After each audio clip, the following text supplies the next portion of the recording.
the heck is Merlot? Is it a grape? Is it a wine? Is it a style? Is it a region? Is it something Paul Giamatti's character Miles absolutely hated in the fantastic movie Sideways? My name is John Alanis. I'm a certified sommelier, and in this video, I'm going to tell you the story of Merlot. We're going to taste some bad Merlot, we're going to taste some great Merlot, we're going to pair some Merlot with some cheese, and by the time we're done, you're going to know why you should love Merlot. So, let me tell you a personal story about Merlot. Because Merlot is the reason that I got into wine. Merlot is the reason I decided to become a certified sommelier. Way back in 2018 or so, I discovered that there were better qualities of wine. And I kept hearing about this Bordeaux, France region. It sounded classy, it sounded smooth, it sounded sophisticated. I had no idea if the wines were any good, but I figured I'd bumble on into Total Wine, pick up a bottle of this Bordeaux stuff and see if I liked it. They say that fortune favors the bold, maybe fortune favors the bumbling, because I went into Total Wine and I came out with this bottle right here. Chateau Fonplegade from the right bank of Bordeaux in Saint Emilion. I had no idea what to expect. I had no idea what was in the glass. At that time, I didn't even know it was 90% Merlot. If I did, well, I might have been like Paul Giamatti's character in Sideways and say, I'm not drinking any effing Merlot.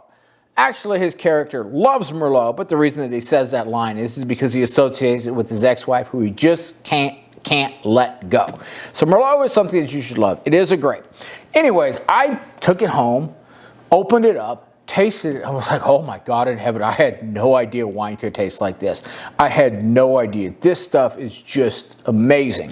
A few years later, in 2019, same bottle, Chateau Fonplegade, I went to see a friend of mine. I knew a lot more about wine then, but I hadn't taken any of the Quartermaster Sommelier stuff. And she told me, maybe because she'd seen the movie, I can't stand Merlot. I hate Merlot. Well, we met up at a wine bar called Toulouse, and I said, Michelle, what are you drinking? So it's the stuff from Saint Emilion.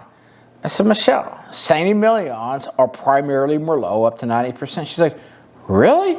I said, yes. You are drinking good, well-made Merlot, and the reason that you hate Merlot is because you've had bad Merlot before, like was overproduced in the 90s in California. And Paul Giamatti's character Miles, when he says that line in Sideways, that actually did eventually and justifiably tank the bad Merlot industry in California. Now, we are going to taste a little bit of black box Merlot so we can compare bad Merlot versus very good Merlot from Saint Emilion, so I can give you a description of it. So I can give you the description in comparing it. But she justified me to not like Merlot. But what she didn't know was there's all sorts of amazing Merlots from regions all around the world. The cheap stuff, the low quality stuff, look, that's the type of stuff you want to serve to your worst enemy so you can give them a long and lasting headache. But good Merlot can be absolutely extraordinary. So let me tell you about the Merlot grape for just a bit. Then I'm going to tell you about a couple of regions. Then we're going to get to taste, and then we're going to get to drinking. So Merlot, like I said, is a grape. It's a medium-skinned red grape, and so it's known for what's called medium acid and medium tannin. Merlot is known for its mouthfeel. It's rounded, it's soft, it's velvety. You can get both red fruits and black fruits in it. You can get red plum, you can get black plum, you can get red cherry, you can get black cherry. In the Saint Emilion region, which I love, you may get some earth in there. You may get a little bit of vanilla from oak. You'll get some minerality from Saint Emilion. You may get, as they age, some Dutch cocoa in there, so it can be an exceptionally complex grape. And I'll tell you something very interesting. Even though cheap Merlot, like St. Francis, justifiably has a terrible name, one of the most expensive and sought-after wines in the world, Chateau Petrus from Pomerol, right by Saint Emilion, sells for the 2010 about $5,500 a bottle. And it's 100% Merlot. So a lot of people don't know, one of the greatest wines ever made, one of the most expensive, Chateau Petrus, is actually 100% Merlot. So, what are some of the Merlot regions? Obviously, Saint Emilion in Bordeaux, France. All of these wines that you see here in front of me, these are all from Saint Emilion. They're all blends, but they're mostly Merlot. I love Saint Emilion. And in the description, I'm going to make some recommendations from that area, because you can get great Saint Emilions for 50, 60 bucks Amazing ones for 150 bucks. And if you want to get wild and crazy and pay $2,000 for a bottle of Chateau Ozone, send me one too. But you don't have to get that crazy in order to get an amazing bottle of Merlot. Pomerol, right by Saint Emilion, fantastic Merlots there. Tuscany in Italy, you get fantastic Merlots that come out of particularly the Bulgaria region where they do the Super Tuscans. And in California, you actually get great Merlots. Duckhorn, their Three Palms Vineyard in Napa Valley, fantastic. La Jota at Howell Mountain, fantastic. Keenan makes a great Merlot. Darios makes a great Merlot. And when you have a great California Merlot, you say, hey, wait a second. I am drinking effing Merlot because this stuff is good.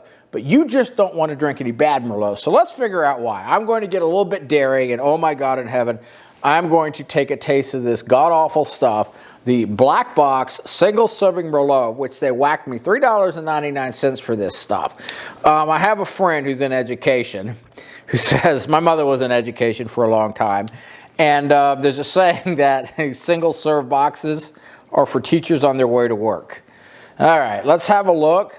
Color's actually not terrible in here.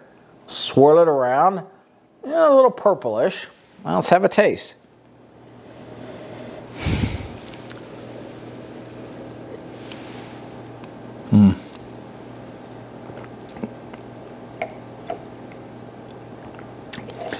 This is actually, well, I was about to say this isn't the worst stuff I've ever tasted until I hit the finish.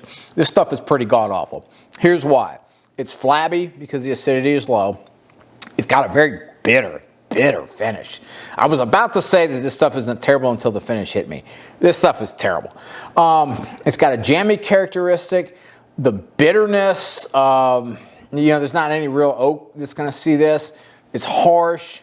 There's a bitterness that overwhelms. Some of the fruit flavors, which on the front of the palate weren't terrible, but there's this bitterness on the back end that just overwhelms everything. Oh my God in heaven, this stuff is just an affront to Merlot. This stuff right here. When Paul Giamatti says he's not drinking any effing Merlot, this is the stuff right here. Nobody should drink this stuff. Oh my God in heaven. All right, I got some water. I got to clear my palate with this before we get to drinking some of the good stuff. Wow, I was just about to say it wasn't as bad as I thought until the bitterness, the bitter of the finish hit me, and it's as bad as I thought.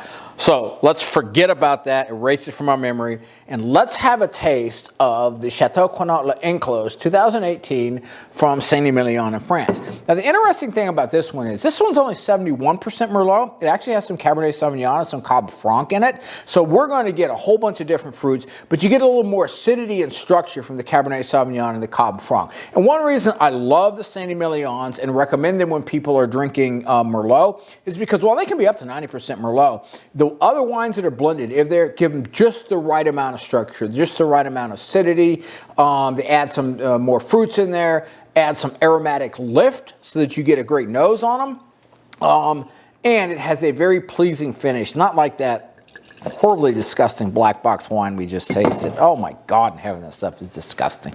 So since this is good Merlot from Saint Emilion, it's probably 60 bucks for a bottle.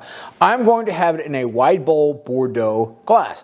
Merlot is not particularly an aromatic grape, and what you want is, the reason for the wide bowl is you want the surface area of the wine to increase so that it interacts with the oxygen and begins to open up and come together. And the one thing that I love about these Merlot blends is you go through the bottle over a course of several hours, is since they're a blend, you can literally feel the wines begin to come together. The wines in the glass, the proportion of each one is called assemblage, the assembly in French. And so you can literally begin to get the assemblage to come together. Okay, I think the memory of that horrible black box garbage is out of my mind. Let us nose and taste some good Merlot. So we get a little bit of rounded vanilla on this. Now, this one is 7 years old, so I know that it's probably going to have a little bit of Dutch baking cocoa and espresso in there. I'm already starting to get those notes on there, well, with a little bit of blackberry, a little bit of black plum, some red plum. And when I give these tasting notes, it's not like they kind of jump out to me. It's like it swirls and you get one. You swirls and it gets that one. They all come together. And that's really kind of the magic of a Saint Emilion.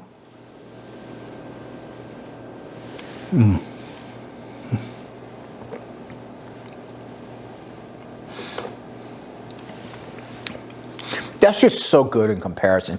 The finish is long-lasting.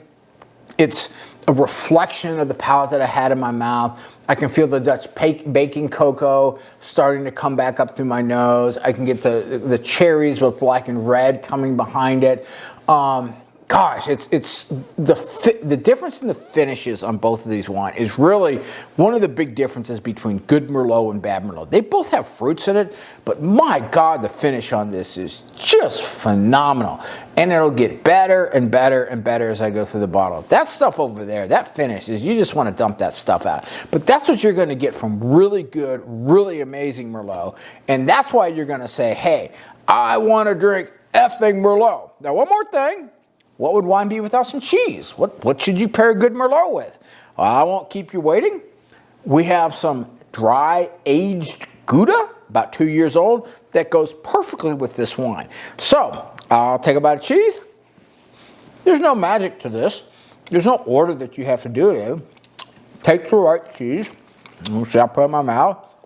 Swallow it. You have the cheese coating your mouth. Now, the reason I chose dry Gouda is because this is a medium intensity wine. The aged Gouda is a medium intensity wine. If I had like sharp Irish cheddar, I would want a much more intense wine like a Zinfandel or maybe a California Cab.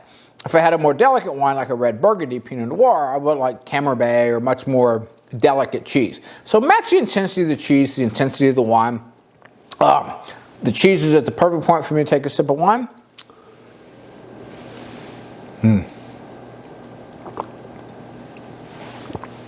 Perfectly complements it. A little bit of salt in that cheese. What salt does, it's a positive interaction with wine. It begins to bring out the fruit flavors even more. So beforehand, this was really getting to the point where the Dutch baking cocoa was starting to come out. When I take a taste of the cheese, it kind of brings the fruit to the forefront. It's not like a huge difference or anything, but you can actually get it. So here's what I'm going to do with this Merlot and this cheese. I don't like to drink cheese the whole time, eat cheese the whole time while I'm drinking wine. I recommend drinking half a glass while you pair it with cheese to get the food and wine interaction.